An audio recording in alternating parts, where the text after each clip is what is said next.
जुलाना से, जहां बीजेपी की जीत हुई है, बीजेपी का चेयरमैन बना है और विनेश फोगाट के विधानसभा क्षेत्र में बीजेपी का चेयरमैन बना है। ये बड़ी जानकारी जुलाना से सामने आई है। विनेश फोगाट का क्षेत्र, विधानसभा क्षेत्र जहां से बीजेपी की जीत हुई है, चेयरमैन बन गया है और ये विधानसभा क्षेत्र कांग्रेस विधायक विनेश फोगाट का। वैशाली जी, विनेश जी की बात कर लेती हूँ। विनेश जी को जनता ने चुनकर सहानुभूति के तहत विधायक तो बना दिया और उन्होंने बात भी ऐसी कही, कह रही कि हमारे यहाँ पे तो मैं जाती हूँ, लड़कियों से मिलती हूँ, वो कहती हैं कि महाविद्यालय नहीं है, विद्यालय नहीं है और हमारी एजुकेशन जो है वो आगे नहीं बढ़ पा रही है। लेकिन आपको अगर बताऊं तो उन्हीं के आसपास के एरिया में, जो 17 किलोमीटर एरिया के दायरे में 3 महाविद्यालयों में, एक में 460, एक में 161 और एक में 373 सीटें खाली हैं। तो ये इस तरह की बातें यहाँ पर बैठकर प्रवक्ता जो करते हैं वो सिर्फ झूठ बोलते हैं, ना जनता से मिलते हैं, ना लोगों में जाते हैं, ना लोगों की समस्याओं का समाधान करते हैं। ये आकर बैठकर यहाँ पर बताते हैं कि भाजपा में मुख्यमंत्री से लेके प्रधानमंत्री से लेके गृह मंत्री से लेके हर कोई आकर प्रचार करता है। वो क्यों करता है? क्योंकि वो हर चुनाव को बहुत महत्वपूर्ण मानता है, वो छोटे से चुनाव को भी महत्वपूर्ण मानता है, इसलिए वो जनता से कनेक्ट करना चाहता है, इसलिए जनता के लिए खड़ा होता है। धूप, गर्मी, सर्दी, हर तरह से वो जनता के बीच में जाना चाहता है। मुख्यमंत्री खुद को अपने आप को एक कार्यकर्ता समझते हैं, प्रधानमंत्री अपने आप को एक कार्यकर्ता समझते हैं, इसीलिए वो रैलियों के माध्यम से वो जनता से मिलते हैं। इनके विपक्ष में कोई भी काम तो करना नहीं चाहेगा, ना रैलियों में जाना चाहेंगे, ना लोगों से मिलेंगे, ना जनता से कनेक्ट करेंगे, ना जनता की समस्याओं को सुनेंगे, ना कुछ जानेंगे। यहाँ पर बैठकर बोलेंगे, आकर बैठेंगे, आयुष्मान कार्ड नहीं चलता, भाजपा ने ये नहीं किया, भाजपा ने वो नहीं किया। अरे जाकर मिलो तो लोगों से, एक आधे लोगों की आप बाइट भी तो लेकर आइए, कहिए तो। अगर मैं यहाँ पर बैठकर झूठ बोल रही हूँ तो वो जो किसान जिनके खातों में सम्मान निधि नहीं गई है, तो क्या वो चैनल नहीं देख रहे होंगे? क्या वो नहीं आरोप लगाएंगे कि भाजपा की प्रवक्ता यहाँ पर बैठकर किस तरह से इस तरह की बातें कर सकती है, किस तरह से एक फिगर दे सकती है कि 20,40,000 लोगों को 63 करोड़ रुपए दिए जा चुके हैं, किस तरह से फसल बीमा योजना के माध्यम से 34,57,000 लोगों को 8,732 करोड़ रुपए दिए जा चुके हैं। अगर मैं झूठ बोल रही हूँ तो अभी के अभी इस बात का आप बताइए कि नहीं दिए जा चुके हैं। तो हमारी जो भाजपा सरकार है वो जनता के विकास के लिए, हरियाणा के विकास के लिए, माननीय नायब सैनी जी 24 घंटे काम कर रहे हैं। 24 घंटे आप 1 बजे भी जाकर उनसे मिलिए। अगर समस्या का सुनी नहीं जाती, समस्या का निदान नहीं होता, तब आकर आरोप लगाएं। इनको सिर्फ बैठ के यहाँ पर बैठ के बोलना है, उसके बाद चैनल बंद करके अपने और कामों में जुट जाना है। इन्हें जनता से कोई सरोकार नहीं है, जनता के हित से कोई सरोकार नहीं है। ठीक है वैशाली जी, ठीक है। तो ये तमाम मुद्दे, देखिए आप यहाँ पे तमाम मुद्दों को उठाया जरूर जा रहा है, लेकिन निकाय चुनावों की अगर बात की जाए तो जो जमीनी स्तर की समस्याएं हैं, समस्याएं सुनी अगर जा रही हैं, कितना निदान हुआ जनता आज अपने नतीजों में बता ही रही है। फिलहाल वैशाली जी, बहुत शुक्रिया आपका हमारे साथ जुड़ने के लिए। विद्रोही साहब, पहला नतीजा आ चुका है और जुलाना में चेयरमैन बन गया है बीजेपी का। देखिए शिवांगी जी, जुलाना में बीजेपी का चेयरमैन बन गया, इसमें आश्चर्य कुछ नहीं है। अगर आप विधानसभा चुनाव का परिणाम देखेंगे तो जो जुलाना म्युनिसिपल कमेटी थी वहां हम हारे हैं चुनाव में, उन क्षेत्रों से विनेश फोगाट नहीं जीती। तो हम, इसका मतलब यह है कि विनेश फोगाट विधायक बनने के बाद भी वो बीजेपी की बढ़त को नहीं रोक पाई। जुलाना में हम पिछली बार विधानसभा में पिछड़े हैं और लोकसभा चुनाव में पिछड़े हैं। स्वाभाविक है, बीजेपी अपनी रिटेन स्थिति कर पाई है और हम उसको तोड़ नहीं पाए। इसे आप हमारी असफलता कह सकते हैं, पर यह हमें झटका नहीं है।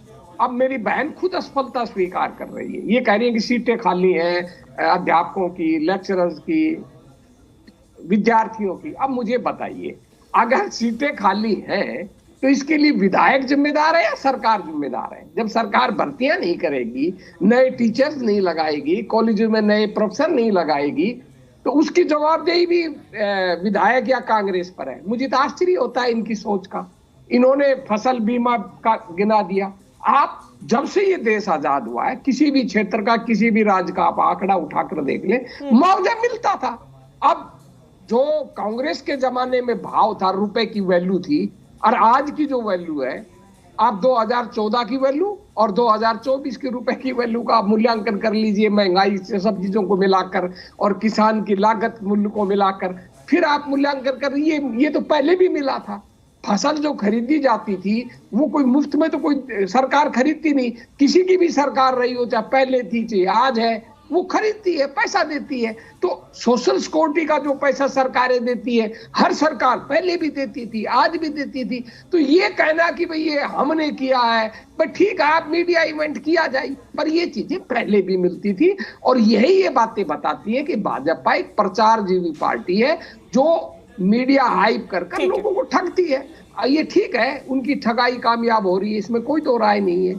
और जहां जहां ये परिणाम आप गिना रहे हैं, जैसे आपने भवानी खेड़ा का गिनाया, भवानी खेड़ी नगर पालिका में हमने तो सिंबल पर लड़े नहीं, पर अगर भाजपा ने सिंबल पर लड़े थे, जो आपने विजयी उम्मीदवार बताए, साथ ये भी बता देते कि वो भाजपा के बने या निर्दलीय बने। अगर भाजपा के नहीं बने, निर्दलीय बने, तो वो भी भाजपा की हार है। तो कृपा कर जहां भाजपा के बने हैं सिंबल पर, उनके तो आप बता रहे, अच्छी बात है, ये आपका कर्तव्य है। परंतु जहां उनके सिंबल पर चुनाव लड़ने के बाद हारे हैं पार्षद, अभी क्योंकि चेयरमैन की तो है ही नहीं है, उनके भी नाम बताएं तो मूल्यांकन सही होगा। ठीक है। और जो अब तक आपने रिजल्ट बताया है, उस रिजल्ट के आधार पर, उस बढ़त के आधार पर मैं ये कह सकता हूं अभी तक तो कांग्रेस को झटका लगा नहीं है। हाँ, लगेगा, मैं जरूर स्वीकार करूंगा कि झटका लगा है, परंतु मैं ये भी कहूंगा कि हम तोड़ नहीं पाए, ये हमारी असफलता, इसको भी मैं स्वीकार। चलिए ठीक है, लौटूंगी मैं। हमारे साथ राजबीर रोहिला जी जुड़ गए हैं, प्रवक्ता है बीजेपी से। राजबीर जी, स्वागत है आपका। एक रिएक्शन सबसे पहले तो लेना चाहूंगी, क्योंकि कई आरोप इस बीच बीजेपी पर लग रहे हैं, खासतौर पे ईवीएम का मुद्दा देखिए आज से ही उठने लगा है, नतीजे निकाय चुनावों को प्रभावित करने की बात, और दूसरी तरफ बहुत ज्यादा अंतर वोटों में, वोट मार्जिन में विधानसभा के बाद भी नहीं देखा जा रहा है। तो सामान्य तौर पे नतीजे आ रहे हैं, और ऐसे में अब ये जो है बीजेपी का ट्रिपल इंजन का जो वादा है, दावा है, बहुत ज्यादा काम करेगा नहीं करेगा, इस पर रिएक्शन। जी नमस्ते प्रवक्ता साथियों को और आपके दर्शकों को मेरी राम राम। मैं पहले तो वेद प्रकाश जी को बधाई दूंगा, क्योंकि ये हमेशा संकट मोचक की भूमिका में आ जाते हैं, तो डिफेंड करते करते पता नहीं क्या कितना डिफेंड करेंगे विद्रोही जी, क्योंकि इस पार्टी ने जिस पार्टी को आप रिप्रेजेंट कर रहे हो आज यहाँ, उस पार्टी ने के जो बड़े नेता वो बोले हम छोटे मोटे चुनावों में प्रचार नहीं करता मैं, तो ये उनकी ईगो और उनकी जो दर्शाता है कि भाई हमें कोई जरूरत नहीं है जनता की। ये जनता ने आज उनको सबक सिखा दिया, एक बात। दूसरी बात, जो भारतीय जनता पार्टी की को आप ये कहते हैं कि भाई मतलब ये तो हाइप बढ़ाती है, हाइप नहीं बढ़ाते। हम लोगों ने काम किया है जनता में, हम लोगों ने प्रचार किया है। आप हमारे जो पूरा प्रचार कैंपेन देख लीजिए, जिस दिन से प्रचार शुरू हुआ था और जो जिस दिन खत्म हुआ, हमारा हर नेता हर कार्यकर्ता फील्ड में था। तो आप हमारी मेहनत को मतलब कैसे हाइप का नाम दे सकते हैं? हमने मेहनत की है, हमने जनता के मुद्दे उठाए हैं, जनता में गए हैं हम लोग।